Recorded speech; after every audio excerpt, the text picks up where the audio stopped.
నమస్తే, welcome to burning topic. నేను రాజేశ్వరి. బంగ్లాదేశ్లో ఏమవుతోంది? షేక్ హసీనా ప్రభుత్వాన్ని గద్దె దింపి అధికారంలోకి వచ్చిన యూనస్కు ఇప్పుడు వ్యతిరేకత పెరుగుతోందా? యూనస్ను పక్కన పెట్టాలని బంగ్లాదేశ్ సైన్యం చూస్తోందా? యూనస్ బంగ్లాదేశ్ సైన్యాధిపతికి మధ్య విభేదాలు ఎందుకు వచ్చాయి? చైనా, పాకిస్తాన్ వల్లే ఇలాంటి పరిస్థితి వచ్చిందా? నోబెల్ శాంతి బహుమతి పొందిన యూనస్ బంగ్లాదేశ్లో శాంతిని ఎందుకు నెలకొల్పలేకపోతున్నారు?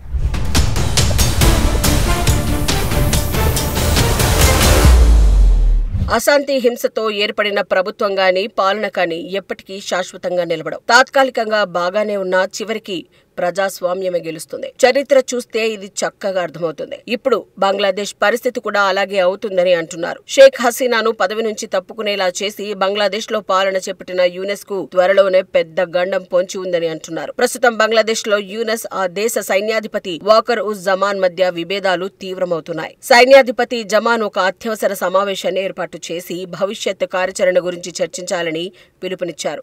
ఎప్పటి నుంచో యూనస్ ను వీలైనంత త్వరగా ఎన్నికలు ప్రకటించమని జమాన్ కోరుతున్నారు. ఇటీవల కాలంలో యూనస్ తరచూ చైనా, పాకిస్తాన్లతో సన్నిహితంగా ఉంటున్నారు. ఇది జమాన్ కు అస్సలు నచ్చటం లేదు. బంగ్లాదేశ్ లో విదేశీ జోక్యం వల్ల దేశంలో అస్థిరత పెరిగే అవకాశం ఉందని జమాన్ ఆందోళన చెందుతున్నారు. అంతేకాదు, యూనస్ ను కొన్ని విదేశీ శక్తులు ఆడిస్తున్నాయని సైనిక వర్గాలు భావిస్తున్నాయి. దీంతో షేక్ హసీనా, ఖలీదా జియా పార్టీలను ఒకచోట చేర్చి దేశం కోసం ఎన్నికల్లో పోటీ చేయాలని జమాన్ యోచిస్తున్నట్లు తెలుస్తోంది.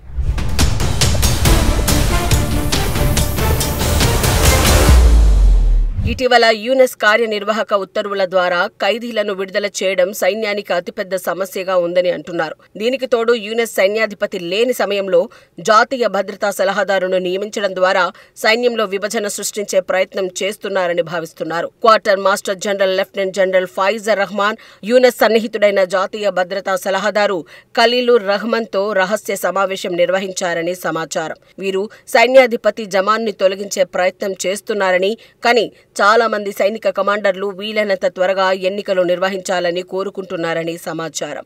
జమాన్ మొదట యూనస్ కు సహాయం చేయడానికి ప్రయత్నించినప్పటికీ విదేశీ జోక్యం కారణంగా ఆయన ఇప్పుడు త్వరగా ఎన్నికలు జరపాలని కోరుకుంటున్నారట. ఆయన ఇప్పటికే అన్ని రాజకీయ పార్టీలతో రహస్యంగా సంప్రదింపులు జరిపి ప్రజాస్వామ్యం కోసం కలిసి పోటీ చేయాలని కోరినట్లు తెలుస్తోంది.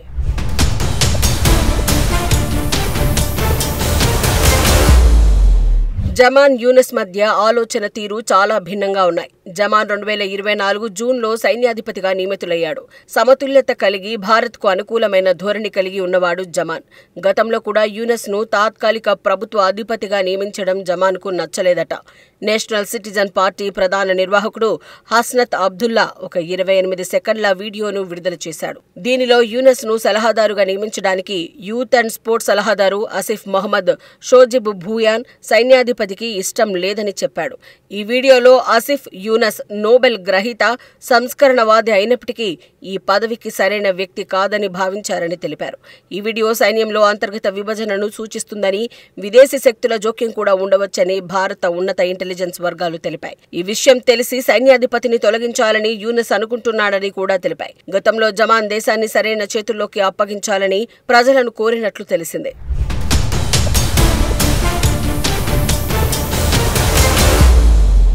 పాకిస్తాన్ ఐఎస్ఐ అధిపతి లెఫ్టినెంట్ జనరల్ ఆసిమ్ మాలిక్ ఈ ఏడాది ప్రారంభంలో ఫైజర్ రహమాన్ తో సమావేశమయ్యారు. ఈ సమావేశంలో భారతదేశ ఈశాన్య ప్రాంతంలో ఇబ్బందులు కలిగించడం, చొరబాట్ల అంశంపై పాకిస్తాన్ కుట్రలు చేసినట్లు తెలుస్తోంది. దీని తర్వాత ఫైజర్ రహమాన్ నేతృత్వంలో ఒక తిరుగుబాటు ప్రయత్నం విఫలమైంది. క్రమశిక్షణ కలిగిన అధికారులు సైన్యాధిపతి జమాన్ కి వ్యతిరేకంగా వెళ్లడానికి నిరాకరించారని తెలుస్తోంది. రహమాన్ ఇస్లామిస్ట్, పాకిస్తాన్ అనుకూల ధోరణి, జమాన్ భారత అనుకూల ధోరణి వల్ల సైన్యంలో గ్రూపులు ఏర్పడ్డాయి. ఎక్కువ మంది జమాన్ వైపే నిలిచారు. ఎందుకంటే ఎక్కువ మంది బంగ్లాదేశీ సైనికులు తమ దేశంలో పాకిస్తాన్ జోక్యాన్ని కోరుకోవడం లేదు. అటు తన తిరుగుబాటు ప్రయత్నం విఫలం కావడంతో ఫైజర్ రహమాన్ జమాన్ పై కుట్రలకు ప్లాన్ చేస్తున్నాడు. దీంతో దేశంలో ఎన్నికలు జరిగితే ప్రస్తుత పరిస్థితులు చక్కబడతాయని సైన్యాధిపతి జమాన్ భావిస్తున్నారట. అంతేకాదు, యూనస్ ఆధ్వర్యంలో తాత్కాలిక ప్రభుత్వం దేశాన్ని చక్కదిద్దడంలో విఫలమైనందుకు జమాన్ బహిరంగంగా అసంతృప్తి వ్యక్తం చేస్తున్నారు. దేశంలో స్థిరత్వం పునరుద్ధరించబడిన తర్వాతే సైన్యం తిరిగి బ్యారక్లకు వెళ్లాలని సూచించారు. అప్పటి వరకు అలర్ట్ గా ఉండాలని అంటున్నారు. అయితే ఒకవేళ ఎన్నికలు జరిగితే యూనస్కు వ్యతిరేకత ఉండే అవకాశం చాలా ఉందంటున్నారు. ఎందుకంటే షేక్ హసీనాపై కోపంతో విద్యార్థి నేతలు యూనస్ను గద్దెనెక్కించారే కానీ ఆ తర్వాత వాళ్ల పరిస్థితి పెనంపై నుంచి పొయ్యిలో పడిందని అంటున్నారు. దేశంలో అశాంతి రేగి చాలా మంది యూనస్ను గద్దె దించాలని డిమాండ్ చేస్తున్నారు.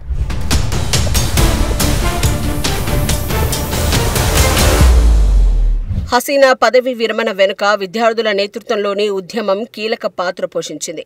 ఈ ఉద్యమం మొదట ప్రభుత్వ ఉద్యోగులలో కోటా వ్యవస్థకు వ్యతిరేకంగా ప్రారంభమైంది. ఇందులో 1971 స్వాతంత్ర్య సమర యోధుల బంధువులకు 3వ వంతు ఉద్యోగాలు రిజర్వ్ చేయబడ్డాయి. ఈ కోటా వ్యవస్థ వివక్షపూరితమని ఆందోళనకారులు ఆరోపించారు. సుప్రీంకోర్టు ఈ కోటాను తగ్గించినప్పటికీ ఆందోళనలు హసీనా ప్రభుత్వానికి వ్యతిరేకంగా విస్తృత ఉద్యమంగా మారాయి. ఈ ఆందోళనలు తీవ్రమైన హింసాత్మక ఘర్షణలకు దారితీశాయి. దీనిలో దాదాపు 400 మంది మరణించారు. ఈ పరిస్థితుల్లో హసీనా ఆగస్టు 5, 2024 రాజీనామా చేసి భారతదేశానికి వచ్చేశారు. ఆ తర్వాత రాష్ట్రపతి మొహమ్మద్ షహాబుద్దీన్ సైనిక నాయకులు, విద్యార్థి నాయకులతో సంప్రదింపులు జరిపి యూనస్ను తాత్కాలిక ప్రభుత్వ అధిపతిగా నియమించారు. విద్యార్థి నాయకులు సైనిక నేతృత్వంలోని ప్రభుత్వాన్ని తిరస్కరించి యూనస్ను నాయకుడిగా కోరారు. ఆగస్టు 8న ఢాకాలోని రాష్ట్రపతి భవన్లో యూనస్ 17వ మంది సలహాదారులతో కలిసి ప్రమాణ స్వీకారం చేశాడు. దీనిలో విద్యార్థి నాయకులు కూడా ఉన్నారు. యూనస్ ప్రధాన లక్ష్యం దేశంలో శాంతిని పునరుద్ధరించడం, ఎన్నికల కోసం సన్నాహాలు చేయడం, రాజ్యాంగ సంస్కరణలు చేపట్టడం. కానీ ఆ విషయంలో యూనస్ విఫలమయ్యాడని అంటున్నారు.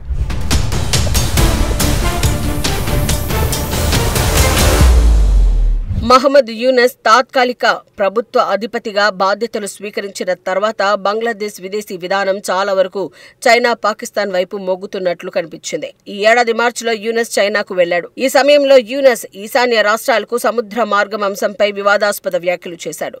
భారత్కు చెందిన ఈశాన్య రాష్ట్రాలకు సముద్ర తీరం లేదని, దానిని తమ దేశంలో కలిపేసుకుంటే చైనాకు సముద్ర వాణిజ్యం సులువు అవుతుందని అర్థం వచ్చేలా మాట్లాడాడు యూనస్. ఈ వ్యాఖ్యలపై భారత్ తీవ్ర స్థాయిలో ప్రతిస్పందించింది. చైనాతో కలిసి యూనస్ కుట్రలకు దిగుతారనే ఆలోచన రేకెత్తించింది. చైనా లాభం కోసం భారత్కు నష్టం కలిగేలా యూనస్ పథకాలు ప్లాన్ చేశారు. మరోవైపు యూనస్ ప్రభుత్వం జమాతే ఇస్లామీ వంటి పాకిస్తాన్కు మద్దతు పలికే ఇస్లామిస్ట్ సమూహాలపై హసీనా విధించిన నిషేధాన్ని ఎత్తివేసింది. అలాగే యూనస్ సన్నిహితుడైన retired major general ALM Fazlur Rehman భారతదేశం పాకిస్తాన్పై దాడి చేస్తే బంగ్లాదేశ్ ఈశాన్య రాష్ట్రాలను ఆక్రమించాలని, దానికోసం చైనాతో సైనిక ఒప్పందం చేసుకోవాలని సూచించాడు. ఈ వ్యాఖ్యలు పాకిస్తాన్, చైనాకు అనుకూలంగా యూనస్ పాలన సాగుతుందని క్లియర్గా తెలియజేస్తున్నాయి. మహమ్మద్ యూనస్ పాలన చేపట్టిన తర్వాత భారత్తో బంగ్లాదేశ్ సంబంధాలు పూర్తిగా దెబ్బతిన్నాయి.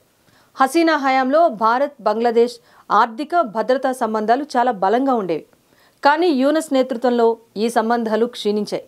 హసీనా భారతదేశంలో ఆశ్రయం పొందడం, ఆమెను బంగ్లాదేశ్కు అప్పగించాలని యూనస్ డిమాండ్ చేయటం వివాదంగా మారింది.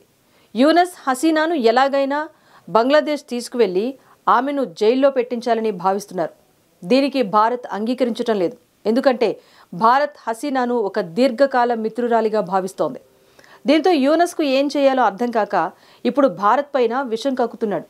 అటు యూనస్ ప్రభుత్వం అధికారంలోకి వచ్చిన తర్వాత బంగ్లాదేశ్లో హిందూ మైనార్టీస్పై దాడులు పెరిగాయి. ఈ దాడులను అడ్డుకోవడంలో యూనస్ విఫలమయ్యారు. హసీనా పార్టీ నేతలు, మద్దతుదారులను యూనస్ అరెస్ట్ చేయించారు.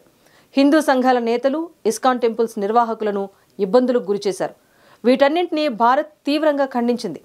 అయితే స్వలాభం కోసం యూనస్ భారత్కు వ్యతిరేకంగా చైనా, పాకిస్తాన్కు మద్దతుగా వ్యవహరించినా అది బంగ్లాదేశ్కు తాత్కాలికంగా లాభం చేకూర్చవచ్చు, కానీ దీర్ఘకాలంలో చాలా నష్టమని ఆ దేశ సైన్యాధిపతి జమాన్ భావిస్తున్నారు. దీనికి బంగ్లాదేశ్లో ఎన్నికలు జరగటమే పరిష్కారమని అంటున్నారు. అప్పుడు యూనస్ గద్దె దిగే అవకాశం ఉంటుందని చెబుతున్నారు.